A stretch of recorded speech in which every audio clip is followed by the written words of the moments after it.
ब्रह्मा विष्णु ध्यान लगावे, वेद पुराण शास्त्र यश गावे।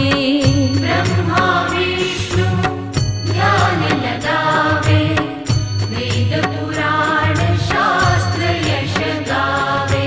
गिरिजापति अनंत विनाशी, आनंददाता विश्व प्रकाशी।